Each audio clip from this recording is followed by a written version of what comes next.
Alhamdulillahi Rabbil Alamin. On aime toutes et tous la mer. Hein. La mer pousse souvent l'individu à méditer quant à la grandeur de la création divine de notre Seigneur Tabaraka wa Ta'ala. Mais souvent la mer nous rappelle un hadith qui mérite méditation.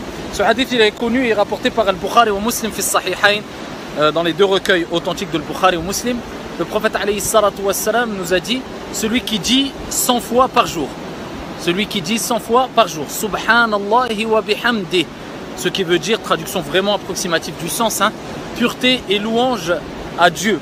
Donc celui qui dit cette parole-là 100 fois par jour, notre Seigneur Tabaraka wa Ta'ala lui pardonnera tous ses péchés, même s'ils étaient comme l'écume de la mer. L'écume de la mer, eh bien, c'est cette sorte de mousse qu'on retrouve, hein, dans la mer, à une quantité, si on peut utiliser l'expression, indénombrable, hein, immense.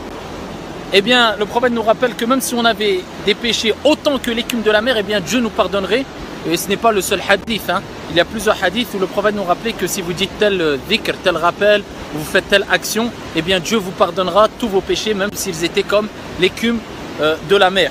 Subhanallah, c'est le fait de proclamer et de reconnaître que Dieu est exempt de toute déficience et de toute chose qui ne correspond pas à sa grandeur et à sa majesté. Donc c'est pour ça que je vous ai dit précédemment, c'est une traduction vraiment approximative du sens, le fait de dire pureté et louange à Dieu. Donc celui qui dit Subhanallahi wa bihamdi 100 fois par jour, eh bien Dieu lui pardonnera tous ses péchés. Cela nous rappelle que la personne ne doit jamais désespérer de la miséricorde d'Allah subhanahu wa ta'ala, à partir du moment où elle sait qu'elle a un Seigneur miséricordieux qui aime pardonner et qui pardonne les péchés, à partir du moment où on reconnaît son erreur et on demande pardon à notre Seigneur. Cela ne veut pas dire bien sûr qu'on peut se permettre de faire tout et n'importe quoi, mais le principal c'est de se dire dans sa vie: est-ce que j'évolue?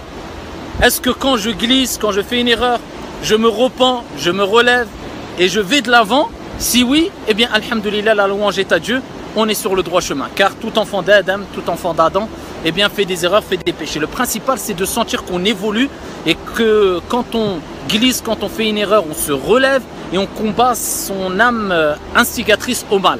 À partir de ce moment-là, sache que tu es dans un grand bien. Il ne faut jamais désespérer de la miséricorde de ton Seigneur.